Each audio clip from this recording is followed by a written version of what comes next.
Halo semuanya, kembali di Jalan Kembali. Semoga kalian semua selalu dalam keadaan baik ya. Kalian yang baru mampir, jangan lupa subscribe dan like kalau kamu suka konten Jalan Kembali.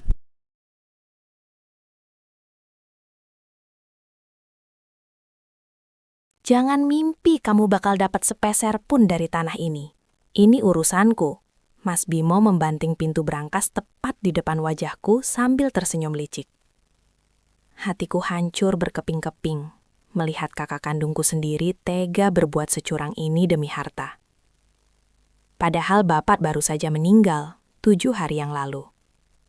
Tapi dia sudah sibuk mengamankan semua sertifikat.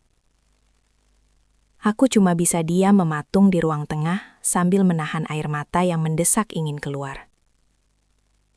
Dia pikir aku perempuan lemah yang tidak mengerti hukum dan bisa dibodohi dengan alasan surat hilang. Tapi dia salah besar kalau mengira aku akan menyerah begitu saja pada keserakahannya yang menjijikan.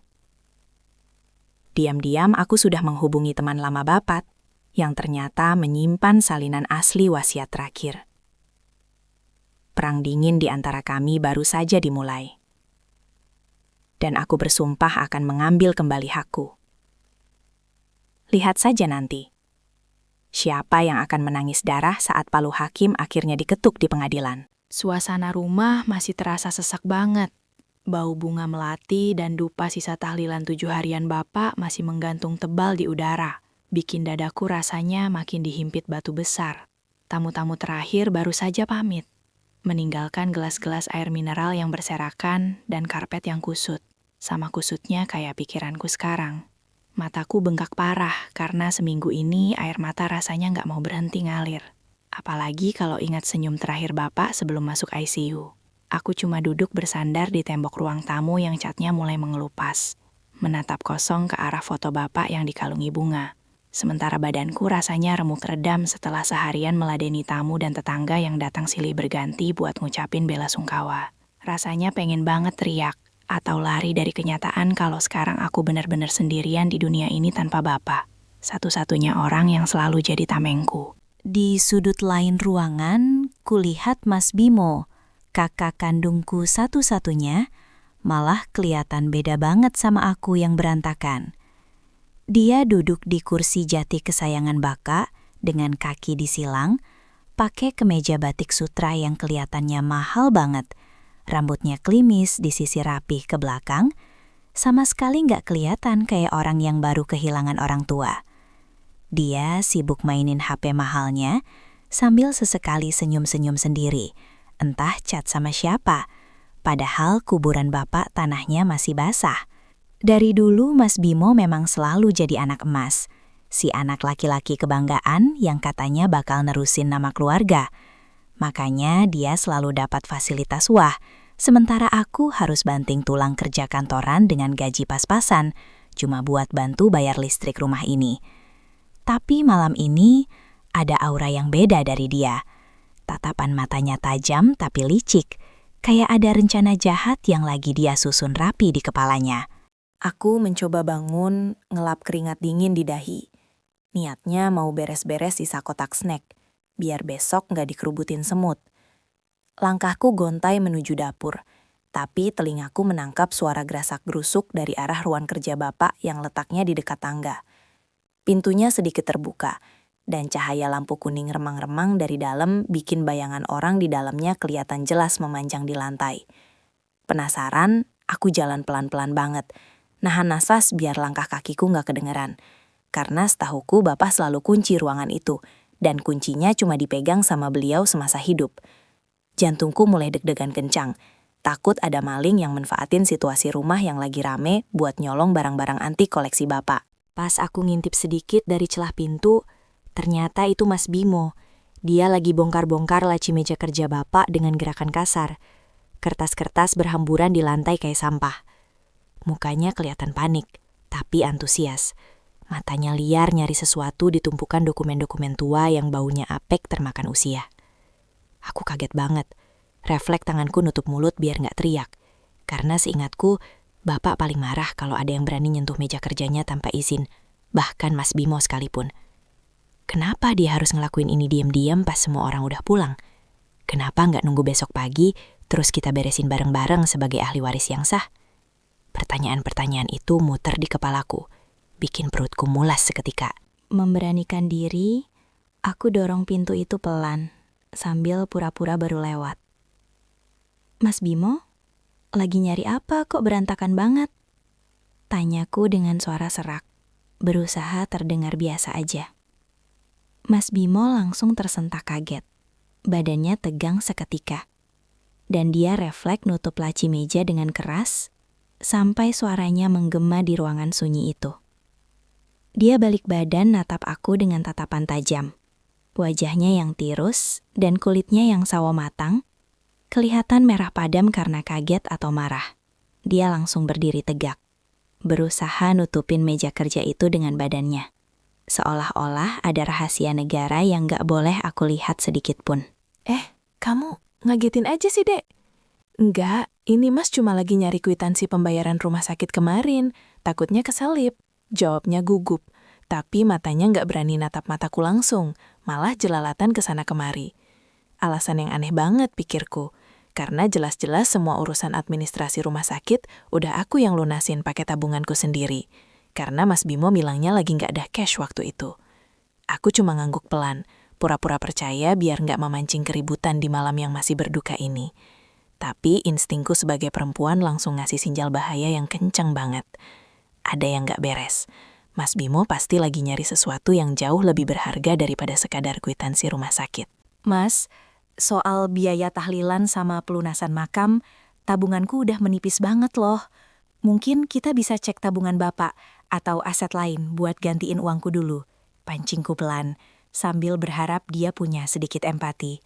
Reaksinya di luar dugaan, dia malah ketawa sinis. Suara tawanya kering dan gak ada nada persahabatan sama sekali. Dia jalan mendekat ke arahku, tatapannya meremehkan.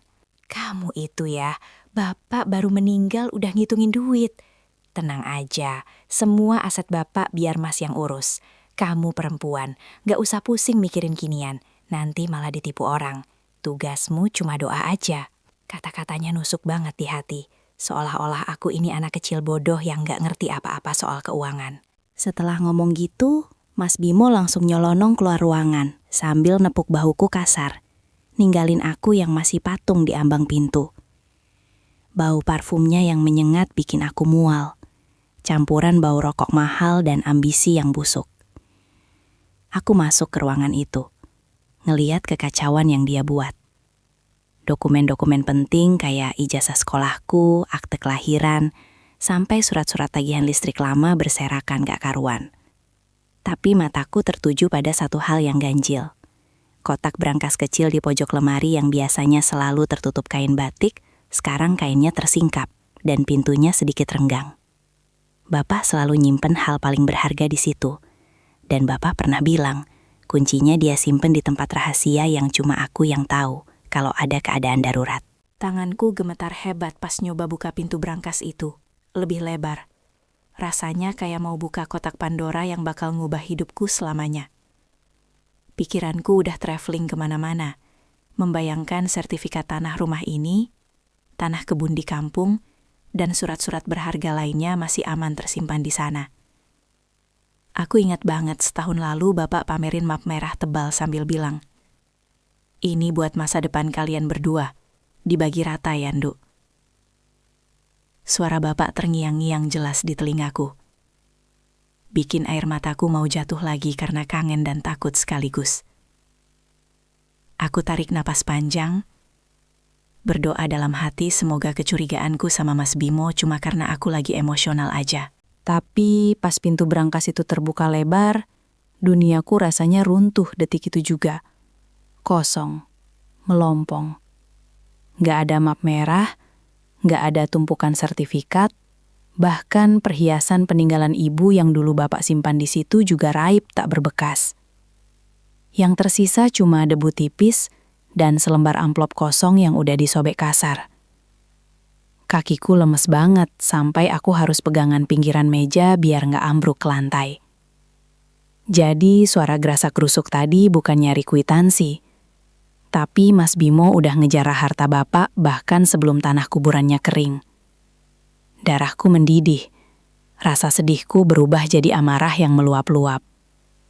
Ini bukan cuma soal harta, tapi soal pengkhianatan saudara kandung yang paling menyakitkan. Pagi itu rumah rasanya dingin banget.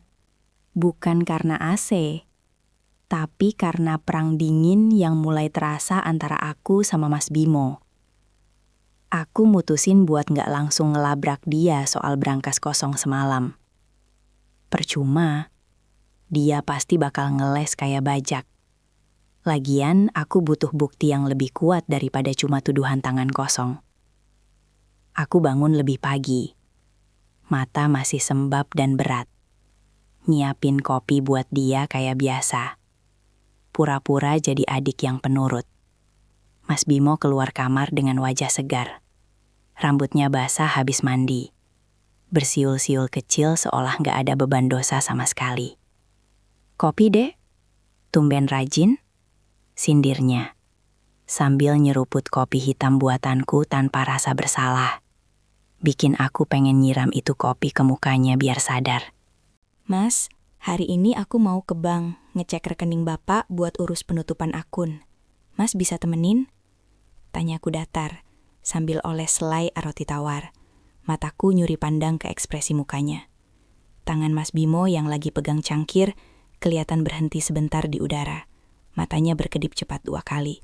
Tanda kalau dia lagi panik tapi berusaha nutupin.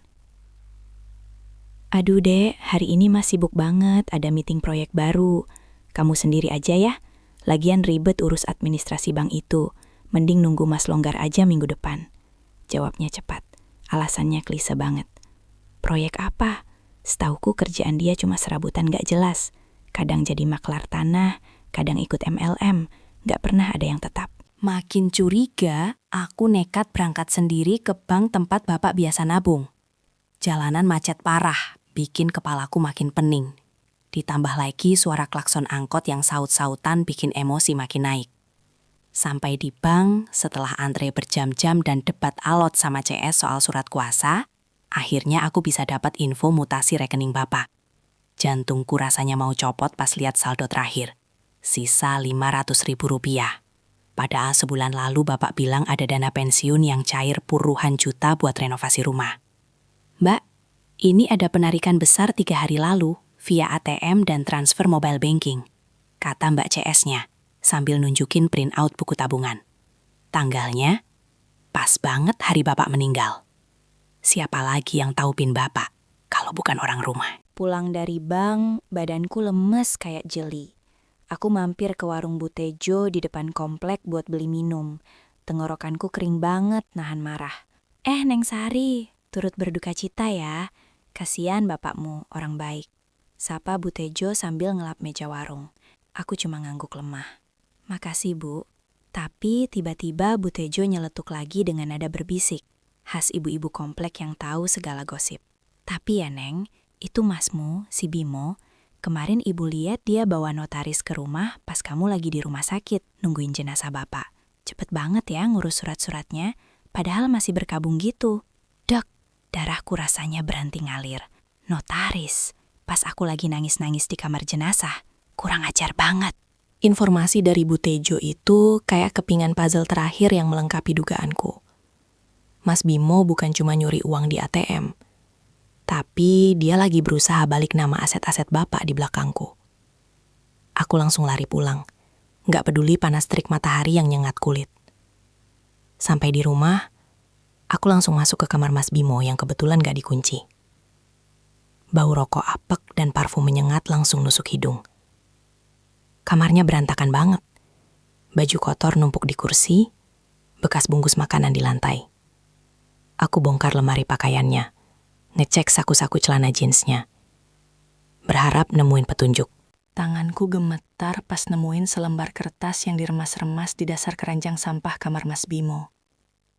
Aku buka kertas kusut itu pelan-pelan. Itu struk bukti pembayaran DP mobil baru. Tanggalnya kemarin sore. Nominalnya gila-gilaan. 20 juta rupiah buat booking VIP Pajero Sport. Jadi ini alasan dia bilang sibuk meeting proyek. Uang pensiun bapak dia pakai buat gaya-gayaan beli mobil mewah, sementara aku pusing mikirin bayar listrik. Air mataku jatuh lagi. Bukan karena sedih, tapi karena marah yang udah gak bisa dibendung. Saudara kandung macam apa yang tega makan darah dagingnya sendiri? Tiba-tiba aku dengar suara mobil berhenti di depan pagar. Aku ngintip dari balik tirai jendela kamar Mas Bimo. Itu dia, turun dari taksi online sambil bawa map tebel warna biru. Gayanya petantang petenteng, senyumnya lebar banget sambil nelpon seseorang. Beres bro, sertifikat udah di tangan, tinggal nunggu buyer yang cocok. Aman, adek gue mah gampang dikibulin, dia nggak ngerti apa-apa. Suaranya samar-samar terdengar lewat jendela yang sedikit terbuka. Kakiku rasanya dipaku ke lantai dengar pengakuannya yang blak-blakan itu. Dia mau jual rumah ini. Rumah tempat kami tumbuh besar. Satu-satunya tempat aku bernaung. Aku buru-buru keluar dari kamar Mas Bimo sebelum dia masuk rumah. Jantungku berdegup kencang kayak genderang perang. Aku sembunyiin struk DP mobil itu di saku celanaku. Ini bukti penting.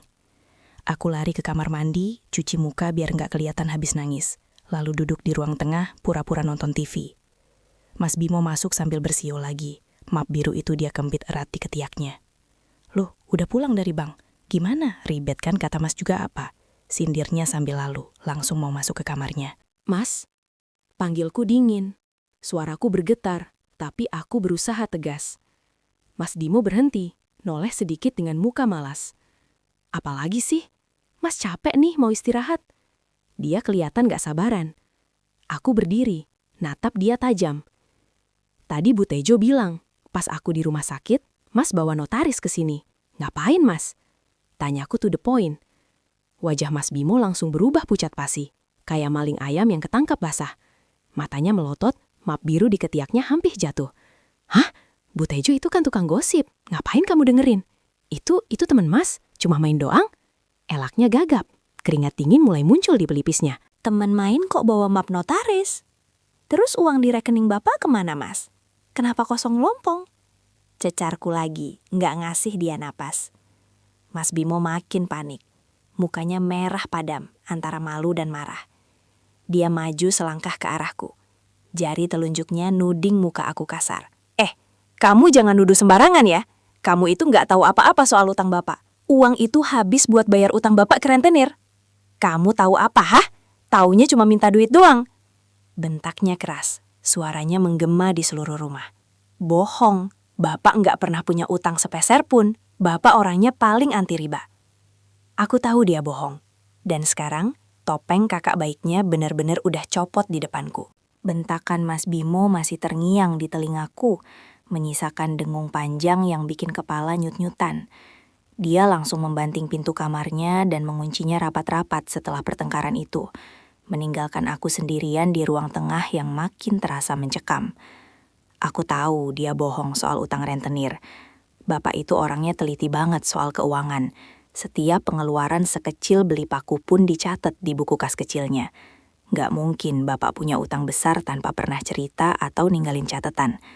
Kebohongan Mas Bimo kasar banget, seolah dia meremehkan otakku, seolah aku ini cuma anak kecil yang gampang ditakut-takuti. Tapi justru kepanikannya tadi meyakinkan aku kalau ada sesuatu yang besar yang dia sembunyikan, dan bukti itu pasti ada di rumah ini. Aku ingat kata-kata bapak beberapa bulan sebelum meninggal. Waktu itu kami lagi duduk santai di teras belakang sambil minum teh sore.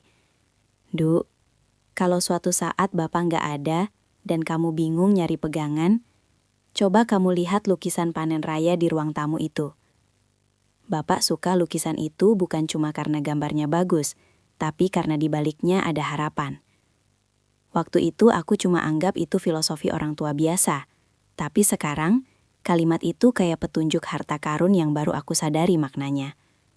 Lukisan panen raya. Lukisan besar bergambar petani yang lagi panen padi menguning itu emang favorit bapak, tergantung gagah di dinding ruang tamu, tepat di atas sofa panjang. Menunggu sampai tengah malam, saat suara dengkuran keras Mas Bimo terdengar dari kamarnya, aku mulai bergerak. Rumah gelap gulita, Cuma ada cahaya lampu jalan yang masuk remang-remang lewat ventilasi. Aku jenjit pelan-pelan ke ruang tamu. Jantungku dak-dikduk, takut ketahuan. Kalau Mas Bimo bangun dan lihat aku lagi ngotak-ngatik barang bapak, bisa habis aku diamuk. Dengan hati-hati, aku naik ke atas sofa, menurunkan lukisan berat berbingkai kayu jati itu. Debu tebal langsung bikin hidungku gatal. Tapi aku tahan sekuat tenaga biar nggak bersin.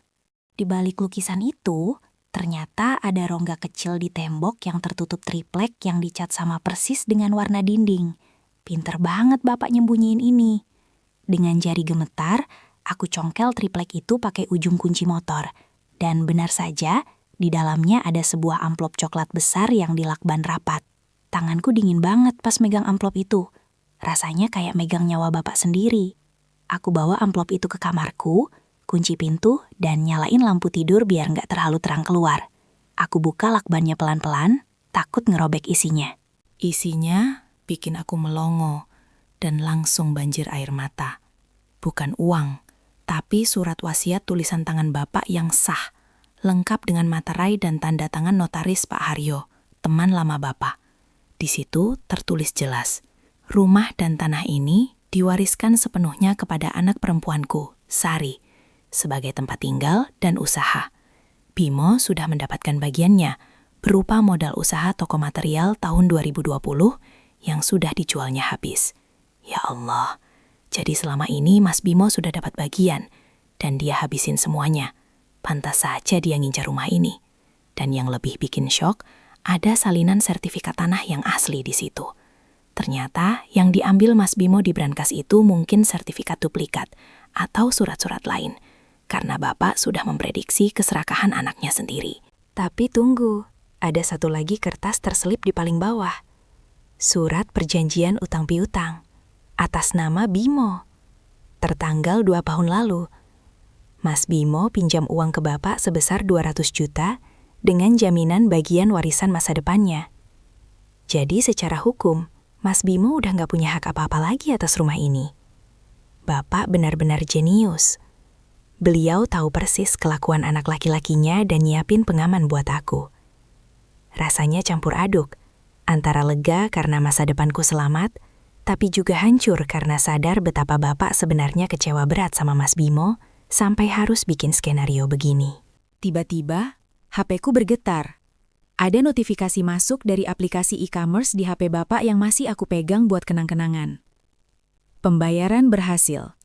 Koper travel premium Rp3.500.000. Jam segini. Mas Bimo pasti lagi belanja online pakai akun Bapak yang tertaut ke kartu kreditnya. Gila.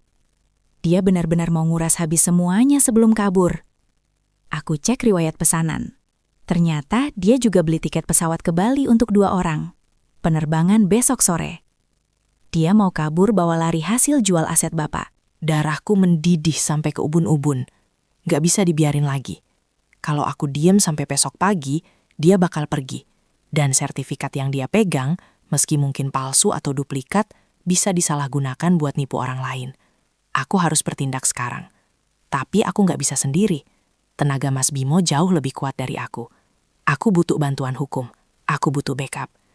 Mataku tertuju pada kartu nama yang di-staples di surat wasiat tadi. Haryo dan rekan, notaris dan PPAT. Walaupun ini tengah malam, aku nekat kirim chat WhatsApp ke nomor Pak Haryo. Pak, saya Sari, anak Pak Darmo. Saya nemu wasiat Bapak. Mas Bimo mau jual rumah besok dan kabur. Tolong saya, Pak. 5 menit yang terasa kayak setahun. Akhirnya ada balasan centang biru. Saya sudah duga hari ini akan datang. Bapakmu sudah titip pesan. Besok pagi jam 7 saya datang sama polisi rekanan saya. Jangan konfrontasi fisik sama Bimo malam ini. Bahaya. Kunci kamarmu rapat-rapat. Pesan dari Pak Haryo bikin aku sedikit tenang, tapi juga makin waspada. Aku geser lemari baju buat ganjal pintu kamar, jaga-jaga kalau Mas Bimo nekat mendobrak. Malam itu aku nggak bisa tidur sama sekali. Tiap ada suara langkah kaki atau gesekan pintu, aku langsung siaga pegang tongkat baseball bekas bapak main kasti dulu. Dari kamar sebelah terdengar suara Mas Bimo lagi teleponan sama seseorang. Suaranya pelan tapi nadanya heboh. Iya, besok cair DP-nya dari pembeli. Kita langsung cus ke Bali, Beb. Tenang aja, adik gue blow on. Dia nggak bakal sadar rumahnya udah gue jual. Dia ketawa cekikitan. Sakit hati banget dengarnya. Dia sebut aku blow on. Lihat saja besok pagi, Mas. Siapa yang bakal ketawa paling akhir? Air mataku menetes lagi, membasahi surat wasiat Bapak yang aku peluk erat di dada. Maafin Sari, Pak. Sari harus lawan Mas Bimo demi amanah Bapak. Matahari belum tinggi benar, tapi keributan di ruang tamu sudah memecah keheningan pagi itu. Jam dinding baru menunjukkan pukul 7 kurang 15. Dan Mas Bimo sudah rapi jali dengan kemeja flanel necis dan kacamata hitam yang disangkutkan di kerah baju. Di sampingnya berdiri 2 koper besar. Salah satunya koper baru yang semalam dia beli online. Siap angkut. Dia kelihatan kaget pas lihat aku keluar kamar sudah mandi dan berpakaian rapi. Bukan pakai daster kumel seperti biasanya. Tatapannya meneliti dari ujung kaki sampai ujung kepala dengan sorot meremehkan. Seolah aku ini cuma kuman yang mengganggu pemandangan indahnya pagi itu. Ngapain lo rapi-rapi? Mau ngelamar kerja? Bagus deh. Mending lo pergi sekarang sebelum pembeli rumah ini datang jam 8. Gue nggak mau ada drama nangis-nangis di depan tamu gue. Ucapnya enteng sambil nyeruput kopi saset. Aku menarik napas panjang, menguatkan hati yang sebenarnya masih deg-degan parah. Tanganku menggenggam erat map plastik berisi salinan wasiat dan bukti utang yang semalam aku temukan. Aku nggak akan pergi kemana-mana, Mas. Dan rumah ini nggak akan dijual ke siapapun. Jawabku tenang, menatap lurus ke matanya. Mas Bimo ketawa ngakak. Suaranya menggema memantul di tembok-tembok rumah yang jadi saksi bisu pertengkaran kami. Halo lo, sertifikat ada di tangan gue. Notaris gue udah siapin AJB. Lu itu cuma numpang di sini. Sadar diri dong. Sergahnya kasar. Lalu dia melangkah maju mencoba mengintimidasi aku dengan postur tubuhnya yang lebih tinggi. Belum sempat aku membalas, suara klakson mobil terdengar dari halaman depan. Sebuah mobil Pajero hitam mengkilap berhenti dan turunlah seorang bapak-bapak gemuk pakai batik emas dengan cerutu di tangan. Diikuti 2 orang berbadan tegap yang sepertinya asistennya. Itu pasti pembelinya. Mas Bimo langsung pasang wajah manis. Senyum palsunya merekah lebar banget sampai matanya menyipit. Wah, Pak Haji, selamat datang, Pak. Silakan masuk, Pak. Maaf agak berantakan dikit. Samutnya ramah tamah. Beda 180 derajat sama sikapnya ke aku barusan. Dia langsung mempersilahkan mereka duduk di sofa ruang tamu, tepat di bawah bekas tempat lukisan panen raya yang sudah aku turunkan semalam. Gimana Mas Bimo? Sertifikat aman. Saya bawa sisa pelunasannya nih. Cash keras, biar cepet kelar. Kata Pak Haji itu sambil menepuk tas kulit tebal yang dibawanya. Mas Bimo matanya langsung ijo lihat tas itu. Aman terkendali Pak Haji. Ini sertifikat aslinya. Saya ambil langsung dari brankas almarhum Bapak. Kata Mas Bimo sambil mengeluarkan map biru yang kemarin dia bawa. Aku yang berdiri di pojok ruangan cuma bisa geleng-geleng kepala, melihat betapa lancarnya dia berbohong. Dia bahkan gak ngenalin aku ke tamunya, seolah aku cuma pajangan tembok yang gak penting. Saat Pak Haji mau membuka map itu, aku melangkah maju dengan tegas. Tunggu Pak Haji, jangan transaksi dulu. Potongku lantang. Semua mata di ruangan itu langsung tertuju padaku. Mas Bimo mukanya merah padam. Urat lehernya menonjol. Hah, ngapain lu ikut campur? Masuk kamar sana. Bentaknya. Tangannya sudah mengepal siap melayang. Tapi Pak Haji mengangkat tangan memberi isyarat berhenti. Sebentar, ini siapa Mas Bimo? Katanya ahli waris tunggal. Tanya Pak Haji curiga. Saya Sari, adik kandung Mas Bimo dan anak perempuan almarhum Pak Darmo. Dan sertifikat yang dipegang Mas Bimo itu sudah tidak berlaku karena status kepemilikan rumah ini sudah diwasiatkan ke saya. Jelasku cepat sambil melempar salinan surat wasiat ke atas meja kaca. Suara kertas beradu dengan kaca terdengar nyaring. Mas Bimo melotot. Dia menyambar kertas itu dan membacanya sekilas. Tangannya mulai bergemetar hebat. Ini palsu. Lu malsuin tanda tangan Bapak kan? Dasar adik durhaka, teriaknya panik. Keringat dingin mulai bercucuran di pelipisnya. Dia berusaha merobek kertas itu, tapi aku sudah siap. Itu cuma salinan, Mas. Aslinya ada di notaris sah Bapak. Dan Mas lupa, Mas punya utang 200 juta ke Bapak 2 tahun lalu dengan jaminan hak waris Mas.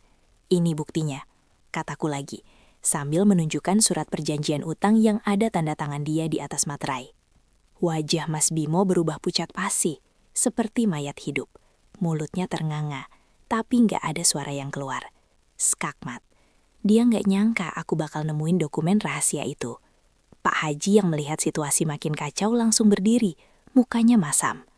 Mas Bimo, ini maksudnya apa? Anda mau nipu saya? Katanya clear and clean, hardik Pak Haji. Mas Bimo yang terpojok tiba-tiba jadi gelap mata. Dia menerjang ke arahku. Tangannya mau nyekik leherku. Mati lo ngerusak semuanya. Teriaknya kalap. Aku menjerit kaget, mundur sampai mentok tembok. Tapi sebelum tangannya nyentuh leherku, pintu depan terbuka lebar. Berhenti! Suara bariton yang tegas menggelegar. Itu Pak Haryo, notaris kepercayaan Bapak, datang lengkap dengan 2 orang polisi berseragam. Mas Bimo langsung kaku, tangannya menggantung di udara.